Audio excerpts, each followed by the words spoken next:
Bonjour, aujourd'hui je vais vous parler de l'énéagramme. Mais avant d'approfondir le sujet, je vais vous raconter une histoire.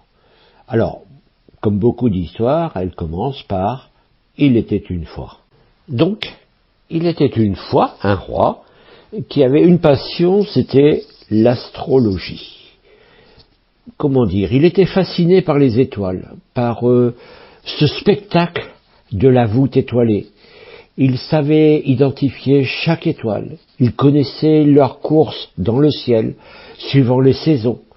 Lorsqu'il devait prendre une décision, il était capable de regarder pendant des heures le ciel, simplement pour voir si la conjoncture astrologique était en sa faveur.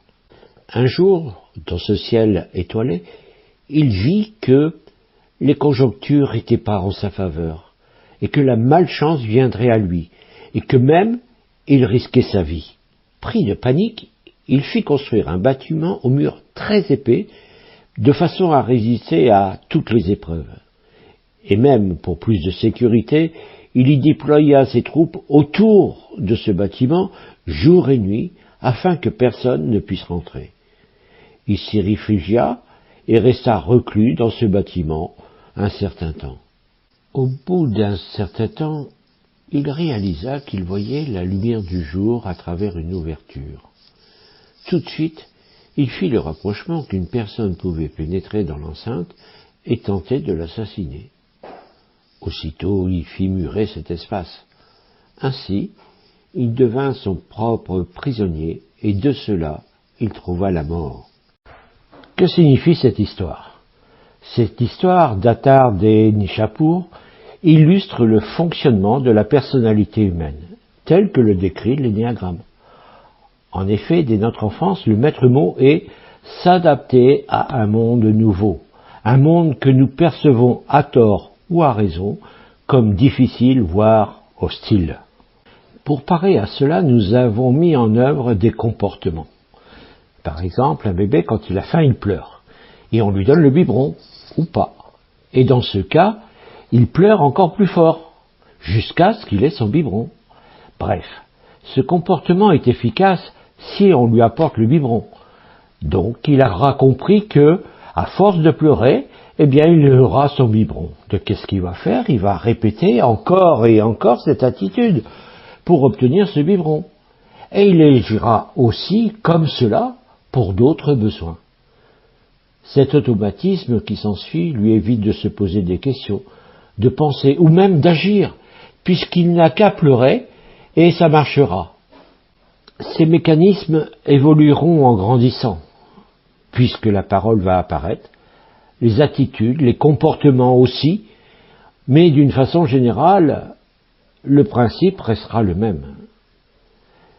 Ces habitudes que nous avons nous-mêmes créées au fil du temps, et particulièrement dans notre enfance, nous en devenons prisonniers. Bien sûr, cette habitude est une parmi tant d'autres, et comme nous avons compris le mécanisme, nous en produisons d'autres, de plus en plus contraignantes, et nous sommes de plus en plus prisonniers. Ces habitudes façonnent notre personnalité apparente, qu'on appelle aussi l'ego. D'ailleurs, nous nous identifions à elle. Et l'énéagramme dans tout cela? Eh bien, dans tout cela, l'énéagramme nous aide à identifier ces schémas automatiques et surtout à percevoir les motivations inconscientes qui ont abouti à leur mise en place.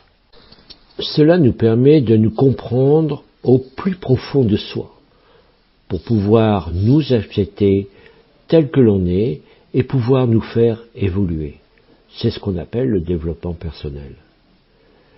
Si nous osons se remettre en question, l'énéagramme nous explique comment mettre fin à ces automatismes qui font de nous peut-être pas la personne que l'on désire être et qui souvent nous pourrissent la vie. Cette voie d'évolution pour devenir libre que nous propose l'énéagramme tient compte à la fois des forces et des limitations que nous avons et respecte notre personnalité, qui peut être instinctive, émotionnelle intellectuelle, voire spirituelle. Si le but de chacun est l'évolution personnelle, chaque chemin est différent et vous pourrez prendre votre propre chemin. D'accord, mais qu'est-ce que c'est l'énéagramme ? L'énéagramme est basé sur un modèle de fonctionnement de la personnalité humaine qui correspond au fonctionnement de notre cerveau. Sa typologie de la personnalité est constituée de 9 types issus de nos 3 cerveaux, instinctif, émotionnel et cérébral, et de leurs relations entre eux.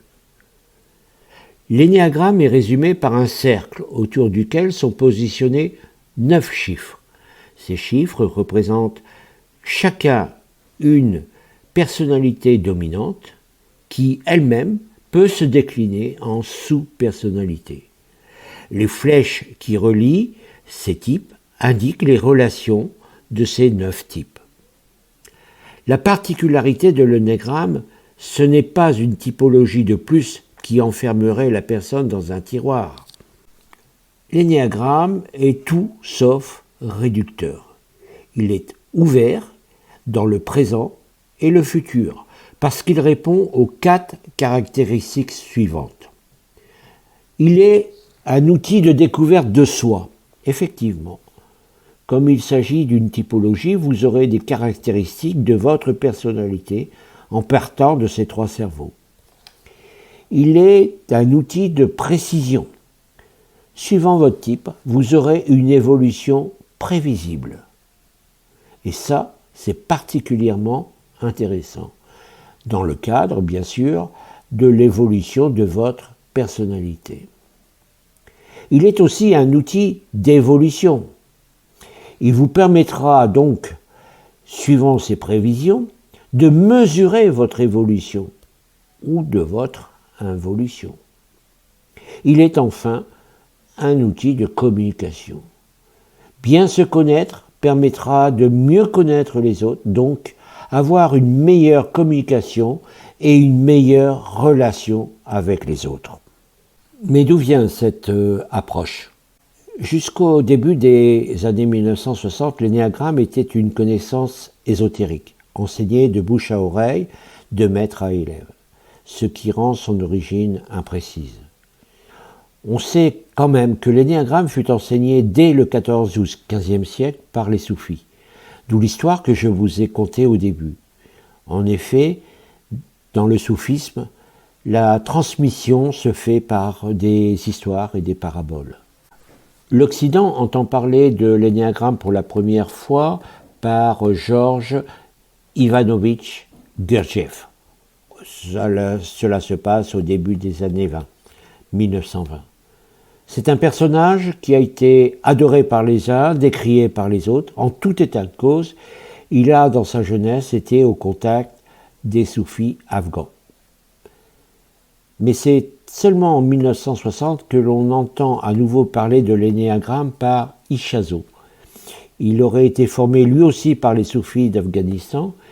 Il enseigna lui en Bolivie, puis au Chili, pour fonder l'Institut Arica aux États-Unis. Mais c'est Naranji, chilien, élève de Ishazo, qui a synthétisé de façon opérationnelle l'énéagramme. Aujourd'hui, l'énéagramme s'est d'abord répandu aux États-Unis et enseigné dans beaucoup d'universités, dont Stanford, dans ses formations à la gestion et au management. C'est un outil qui est très prisé par les managers parce qu'il est très complet, sinon le plus complet. Il est enseigné beaucoup aux Amériques, du Nord et du Sud, au Japon, en Australie et en Nouvelle-Zélande. En Europe, il est diffusé en Angleterre, en Italie et largement en Allemagne et en Espagne. En France, il a été introduit en 1993 par l'Institut français de l'énéagramme.